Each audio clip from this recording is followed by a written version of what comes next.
Est-ce que par hasard on parlerait pas d'un manga du Shonen Magazine? Je sais pas vous, mais moi je dis c'est une bonne idée. Salut à tous et bienvenue sur Geeko World. Aujourd'hui on parle du manga Hitman, les coulisses du manga.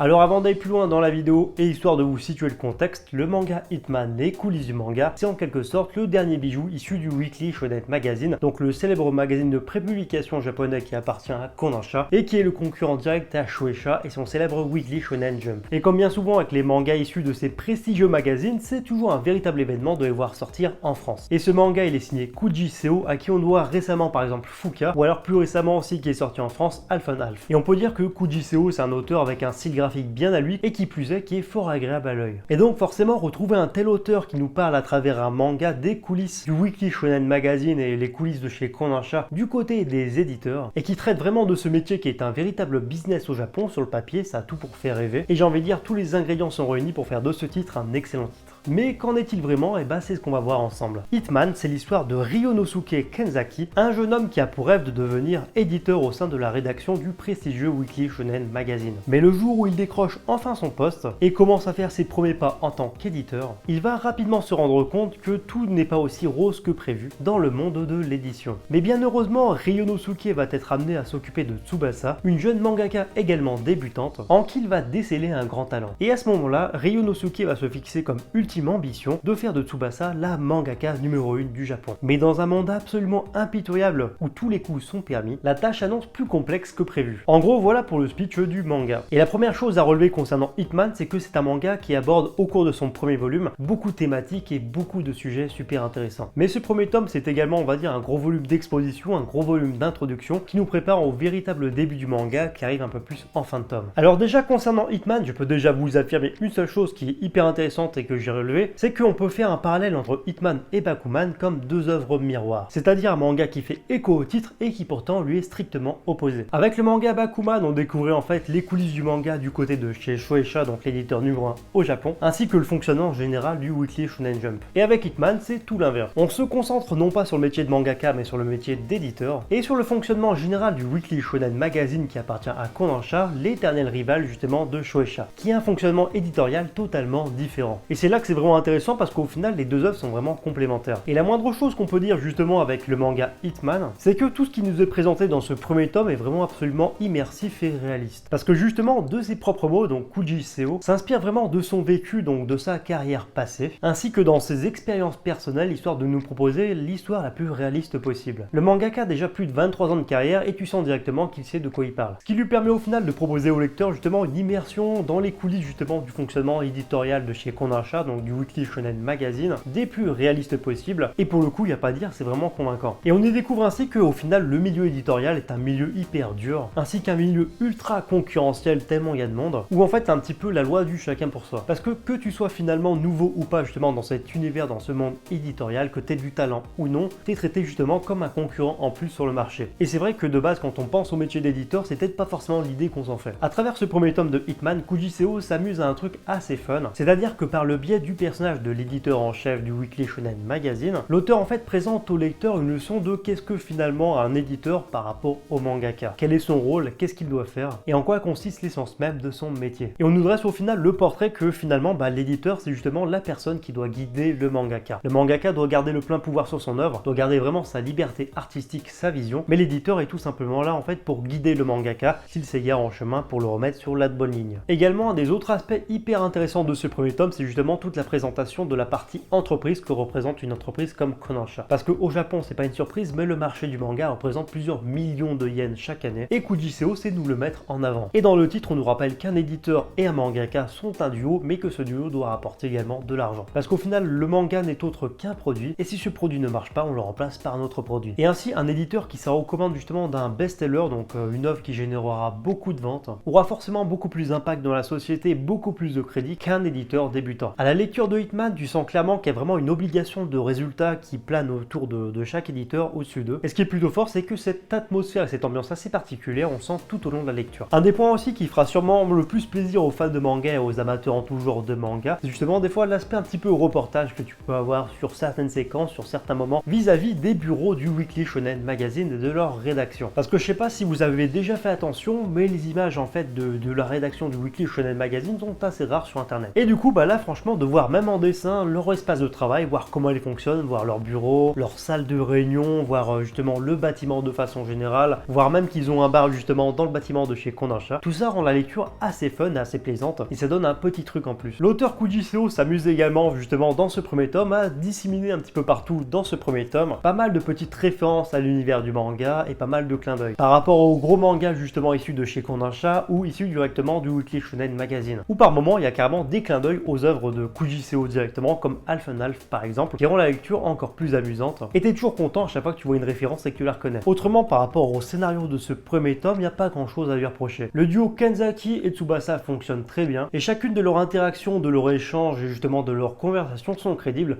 surtout que là on a affaire à deux débutants dans chaque métier respectif. Bon par contre c'est vrai que le déroulement est assez classique de ce premier volume, c'est-à-dire qu'il n'y a pas vraiment de surprise dans ce qui se passe, mais ça n'en reste pas moins parfaitement maîtrisé selon moi. Kuji Seo maîtrise encore une fois le sujet puis ça se ressent à la lecture. En tout cas moi perso j'ai hâte de voir justement comment ce duo extrêmement complémentaire va réussir à se hisser en tant que duo en gros numéro 1 du Japon. Bon dit comme ça rappelle Bakuman mais au final rien à voir. Enfin dernier point sur les dessins où là franchement il n'y a pas grand chose à dire. Ça reste vraiment dans la continuité des dessins de Kuji Seo qu'on avait sur Fuka par exemple, c'est-à-dire un style graphique assez agréable à l'œil, toujours clair, toujours épuré. Et au niveau de la lecture, bah chaque planche est vraiment parfaitement lisible. Et pour l'instant, cerise sur le gâteau, on n'a pas beaucoup de fanservice donc ça passe. Et encore une fois, je trouve que le style graphique de Kuji Seo accompagne véritablement son scénario, ça permet vraiment de porter son scénario et du coup ce qui renforce vraiment l'aspect immersif à la lecture. Enfin bref, en tout cas, je ne peux que vous recommander à 200% ce premier tome de Hitman. Pour moi, c'est un incontournable de la rentrée. D'autant plus si vous êtes fan de manga shonen et des mangas issus du Weekly Shonen Magazine. Et de toute façon, vous y trouverez votre compte si vous êtes fan de l'univers manga de façon générale et de son fonctionnement. Le manga a vraiment un côté assez pédagogique, j'ai envie de dire, parce qu'on apprend plein de trucs. On visite entre guillemets certains endroits qu'on n'aurait pas forcément vus. Le tout desservi par des dessins absolument magnifiques et une histoire crédible et réaliste et absolument immersive. Et c'est dispo en librairie depuis le 16 septembre chez Pika Édition. Enfin bref, en tout cas, c'est tout pour ce nouvel épisode de Manga Réaction. Comme d'hab, j'espère vraiment que ça vous a plu. Si vous aimez ce type de vidéo ou si vous aimez mon contenu de façon générale, je vous invite vraiment à lâcher les pouces bleus. Plus il y a pouces bleus, déjà plus la vidéo sera mise en avant sur YouTube et plus je verrai à quel point vous aimez ce type de vidéo. Et si vous êtes nouveau sur la chaîne ou que si c'est pas encore fait, on sait jamais, je vous invite à vous abonner, ça va vous prendre 2 secondes et comme ça vous pourrez suivre toute l'actualité manga. Si vous aimez mon contenu et vous aimez ce que je propose sur YouTube, je ne peux aussi que vous inviter à me rejoindre sur Facebook, Twitter et Instagram. À noter que sur Twitter et Instagram, je partage du contenu en direct et sur Instagram du contenu exclusif. C'est-à-dire que vous trouverez des vidéos que je partage pas forcément sur YouTube. Donc ça peut vous intéresser, les liens sont en description. Et sur ce, je vous dis à bientôt pour une prochaine vidéo.